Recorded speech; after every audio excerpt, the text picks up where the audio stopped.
히브리서 11장 13절에서 16절까지, 히브리서 13장 11장 13절에서 16절까지.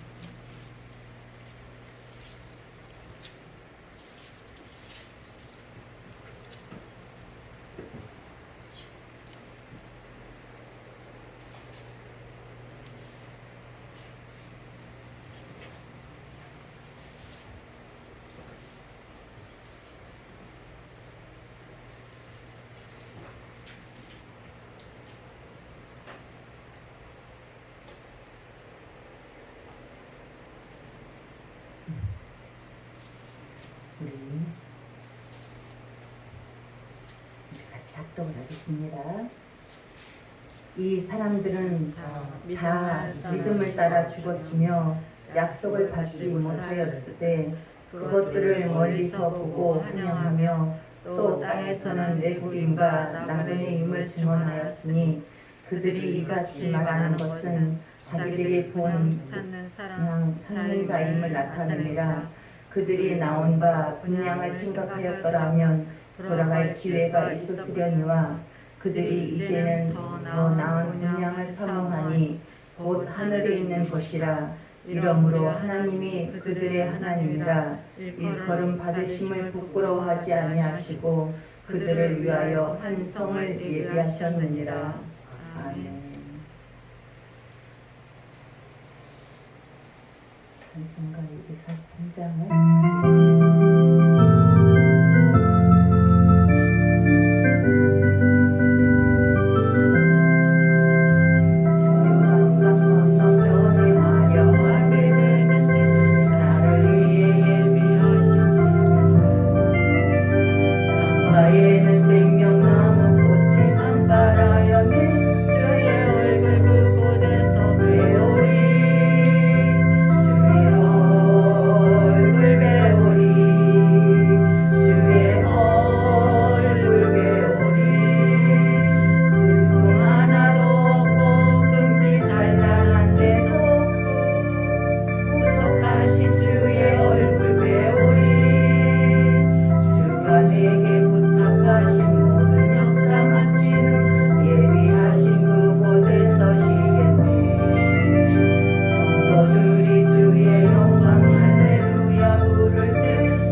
오늘은 본 말씀에 더 나은 고향이다 라는 제목으로 같이 은혜를 나누고자 합니다.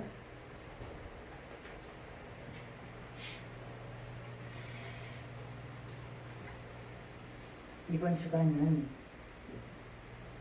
추석 명절이 끼어 있어서 많은 분들이 이제 고향에 내려가시지 합니다. 근데 여기는 이제 오겠죠.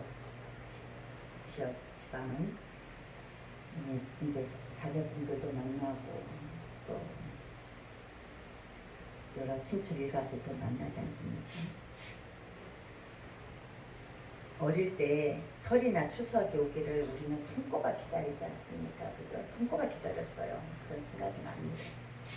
가진 것이 변변이 없는 부모들은 이렇게 손꼽아 기다리는 아이들의 마음을 아는지 모르는지 설은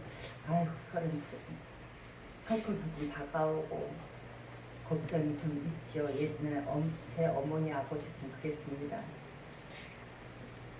근데 어린 마음에 우리는 추석이 오면 뭐예요? 새 옷도 입고 맛있는 음식도 먹고 또 이렇게 친척분들도 오시고 하시는 것이 굉장히 마음에 설레고 기뻤습니다.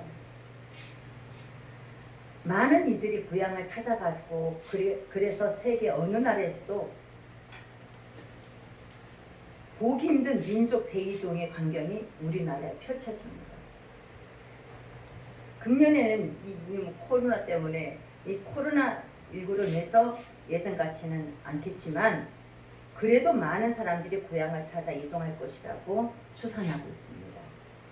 그러면 텅 빈 시골집에 갑자기 생기가 돌고 1년 내내 외로움과 일의 고달픔에 시달려오던 연로하신 부모님들은 객지에 나가 있던 자식들이 대문을 열고 들어오는 목소리 한마디에 눈물을 핑 돌 정도로 감격하지 않습니까? 엄청 기뻐하지 않습니까?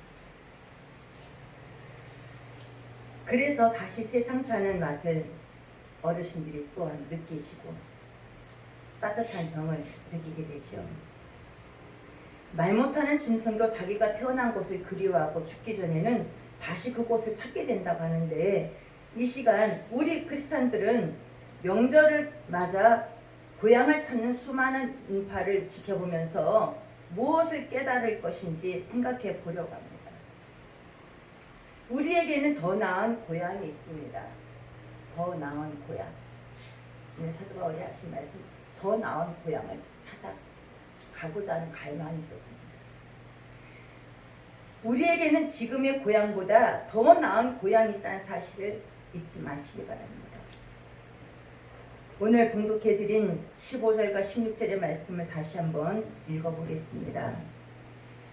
그들이 나온 바 본 양을 생각하였더라면 돌아갈 기회가 있었으려니와 그들이 이제는 더 나은 본 양을 사모하니 곧 하늘에 있는 것이라 그렇게 말씀하셨습니다.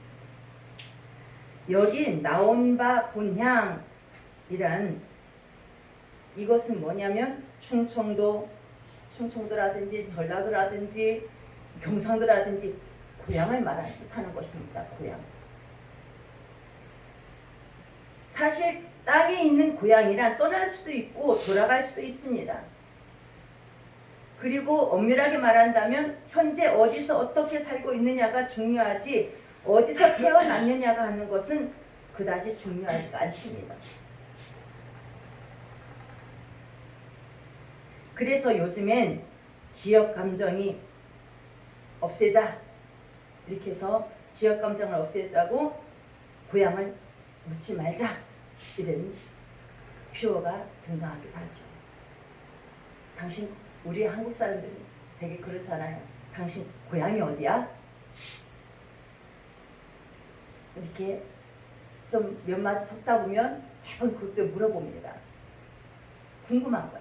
이게 지역 감정인지는 모르지만 그렇게 물어봅니다. 근데 이 그 외에 전라도 지방 사람들은 특히나 어떻게 해요?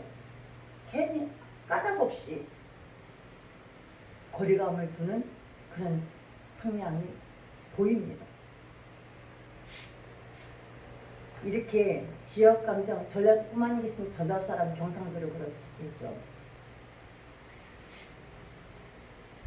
웬만한 서류에는 이제 본적을 쓰지 말자 이렇게까지 나온다고 합니다. 지역 감정을 해소하기 위해서겠죠. 그런데 우리에게는 또 다른 고향이 있어요. 이 땅에 고향이 있지만 우리는 또 다른 고향이 있어요. 그죠? 그것은 하나님이 준비하신 나라인 것이죠. 그래서 크리스찬들은 현재 지상에 살고 있으면서 영원한 고향을 사모하고 그리워하는 사람들이라는 것입니다. 오늘 봉독해드린 말씀을 보면 그 나라를 더 나은 본향이라고 하고 있습니다. 더 나은 본향이란 나온 바 본향, 즉 지상의 고향과 비교해서 표현한 것이지만 사실상 지상의 고향과는 비교할 수 없는 고향을 말해주고 있는 것입니다. 왜 그렇습니까? 위치가 다르기 때문이에요. 위치가. 16절에 보십시오. 곧 하늘에 있는 것이라 라고 말씀했습니다. 곧 하늘에 있는 것이라. 하늘이란 높은 곳입니다. 높은 곳. 하늘이란 고상한 곳입니다. 하늘이란 또 거룩한 곳입니다. 하나님의 처소가 있는 곳이에요. 우리의 본향이 하늘에 있다는 것은 그 위치부터가 세상의 본향과는 다르다는 것을 의미하고 있습니다. 바울은 우리의 시민권이 하늘에 있다라고 빌립보서 3장 20절에 말씀해주고 있습니다. 본래 바울은 유대 시민권과 로마 시민권을 함께 가지고 있었던 사람입니다. 특히 로마 시민권을 가진 사람들은 로마 시민으로서의 특권을 누리고 있었기에 모두 부러워하는 것이었던 것이죠. 그러나 바울은 이런 것들은 유한한 것이며 임시적인 것일 뿐 진정한 시민권은 하늘에 있다고 고백한 것입니다. 정말로 가치 있는 존재는 영원한 나라를 바라보며 그곳을 고향으로 여기고 살아가는 영원 지향의 사람을 말해주고 있는 것이죠.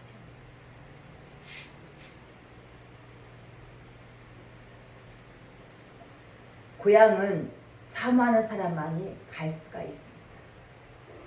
사모하는 사람. 우리는 흔히 귀성전쟁이란 말을 씁니다. 이렇게 명절 때 대이동이 이루어질 때 귀성전쟁이다.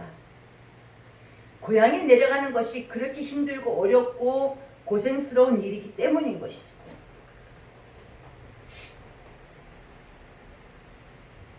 그래서 20-30년 전까지만 해도 명절에 고향에 내려가는 것은 진짜 귀성전쟁을 방불케했던 것이죠. 여러분은 고향에 가기를 사모하는 만큼 더 나은 본향을 사모하고 있습니까? 명절이라고 그 옛날에는 20-30 이렇게 서울과 부산을 갈 경우에는 10시간 이상 거의 20시간을 가면서 그래도 가기를 목적을 두고서 갑니다. 부모님을 만나뵙고 동교관들을 만나고 그러기 위해서 갑니다. 밤을 새워서 목포를 뒤집어서 가면서 역전 앞에서 대기 줄을 서가면서까지도 아주 그냥 길을 쓰고 갑니다. 그런데 어떻게 해요? 그렇다고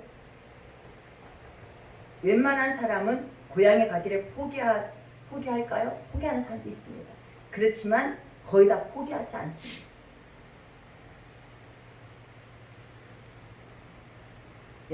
저와 여러분은 고향에 가기를 사모하는 이 세상 사람들만큼 그만큼 우리는 더 나은 본향을 가기 위해서 이렇게 치열한 전쟁을 일으켜면서 가고자 합니다. 더 나은 본향을 사모하고 있느냐는 것이죠. 고향에 가기 위해 고생하는 것을 낙으로 생각하면서 더 나은 본향인 천국을 향해 가기 위해 준비하는 것을 귀찮게 여기고 있는 것은 아닌지요. 성경은 우리가 가야 될 더 나은 본향에 대해 여러 가지로 표현하고 있습니다. 16절 끝을 보면 그들을 위하여 한 성을 예비하셨느니라 라고 했고, 마태복음 25장 34절에 보면 창세로부터 너희를 위하여 예비된 나라를 상속하라 라고 했습니다. 또 요한복음 14장 20절에 보면 주님은 내가 너희를 위하여 거처를 예비하러 가노니 라고 하셨고, 요한계시록 21장 2절에 보면 거룩한 성 새 예루살렘이 하나님께로부터 하늘에서 내려오니 라고 했습니다. 바울 선생님은 고린도후서 5장 1절에서 하나님께서 지으신 집이라고 말을 했습니다. 하늘에 있는 영원한 집이라고 했어요. 하늘에 있는 영원한 집. 이 말씀들 속에는 우리가 사모하는 고향의 특성들이 잘 나타나 있습니다. 하나님의 만드신 곳, 우리를 위하여 만드셨다는 것입니다. 그곳은 영원한 곳이라고 했습니다. 영원한 곳. 그곳은 거룩한 곳이라고 말했습니다. 그곳은 하나님과 영원히 함께하는 곳이라고 했습니다.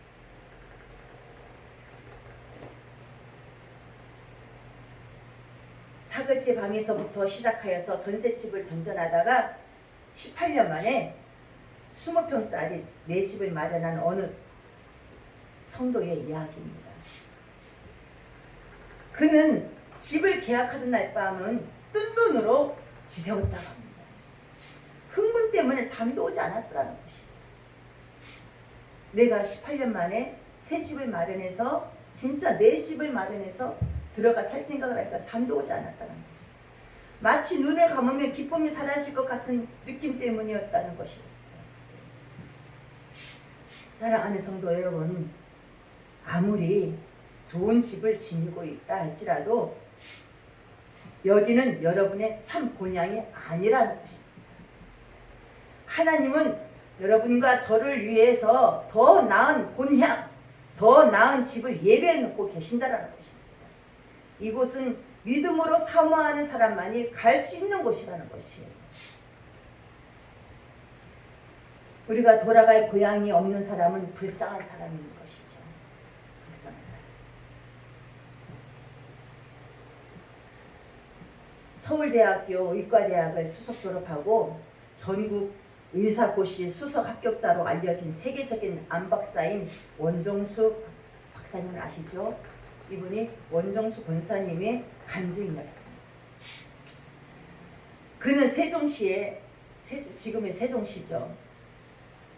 그 세종시 외가에서 51년 2월 8일에 출생했다고 합니다. 이분이 미국 볼티미아 감리교회 권사이며 오크우드 병원 암 전문의로 활동 중이라고 합니다. 원종수 권사는 그의 간증을 시작하면서 이렇게 시작하고 있다고 합니다. 어릴 때 친구들과 모여 해가 지는 줄도 모르고 숨바꼭질도 하고 땅 따먹기도 하고 재미있게 놀지만 해가 뉘엿뉘엿 들어가게 되면 어떤 아이들은 집에서 엄마가 밥 먹으러 돌아오고 하는 사람도 있고, 또 어떤 아이는 나 배고파서 집에 들어가야 된다고 집에 들어가기도 하고, 다 돌아가고 혼자 남아있을 때랍니다. 근데 이 어린 원종수는 갈 곳이 없었다는 것이에요. 그때 얼마나 서글프고 쓸쓸하던지 실컷 울었다고 하는 내용이었습니다. 그렇습니다. 날이 어두워도 돌아갈 집이 없는 사람은 불쌍한 사람인 것이에요. 명절이 되어도 찾아갈 고향이 없는 사람은 불쌍한 사람인 것입니다. 그러나 더 불쌍한 사람이 있습니다. 인생의 황혼기가 되어도 오라고 부르는 이가 없는 사람은 가장 불쌍한 사람인 것이죠. 이 땅에서의 모든 삶을 마쳤는데도 돌아갈 고향이 변변이 없는 사람은 가장 불쌍한 사람입니다. 그러나 이 땅에서의 삶도 그렇게 오라가는데 갈 곳이 없는 사람은 불쌍한 사람으로 보이지 않습니까? 그런데 우리에게는 언젠가 돌아갈 고향이 있다는 것이죠. 하나님께서 손수 마련해 놓으신 우리의 영원한 집이 있다라는 것입니다. 만일 내가 오늘 이 세상을 떠난다 해도 돌아갈 영원한 집이 고향이 있다면 그는 실향민이 아닌 것입니다. 그러나 돌아갈 고향이 없는 사람, 그는 영적 실향민이라는 것입니다. 제 아무리 지금 살고 있는 집이 크고 웅장하며 화려하게 꾸미고 산다 해도 일단 숨을 거두고 나면 더 이상 그 집에 머물러 있지 못합니다. 일단 내가 죽으면 20년이나 50년을 살던 내 집도 계속 머물 수 없습니다. 사람이 죽으면 그 집에서 그냥 어떻게 해요? 꿩이나 호랑이는 박제를 해서 사무실이나 안방에 두기도 하지만 사람을 박제해서 세워두거나 눕혀두는 것을 본 일은 없습니다. 그래서 돌아갈 고향이 없는 사람은 불행한 것이에요. 우리가 사람은 죽으면 어떻게 해요? 일단 아무리 내가 호화롭게 살았다 할지라도 그곳에 거처할 수가 없어요. 살 수가 없어요. 박제를 해서 살 수도 없습니다. 있을 수도 없습니다. 일단 그 집에서 끌고 나옵니다. 끌고 나와요. 끌고 나와서 땅속에 묻을 수밖에 없습니다. 화장을 하는 거죠. 그러나 예수를 믿고 구원받은 사람들은 돌아갈 고향이 있습니다. 그 고향은 땅 위에 있는 것이 아니라 하늘에 있다는 것이죠. 그 고향 집은 사람이 톱질하고 망치질해서 만든 곳이 아니라 하나님께서 창세전부터 만드신 곳이라는 것입니다. 바울은 참으로 우리가 여기 있어 탄식하며 하늘로부터 오는 우리 초소로 덧입기를 간절히 사모하노라 라고 고린도후서 5장 2절에 말씀해 주고 있습니다. 골로새서 3장 1절에서는 위의 것을 찾으라 라고 했습니다. 위의 것을 찾으라.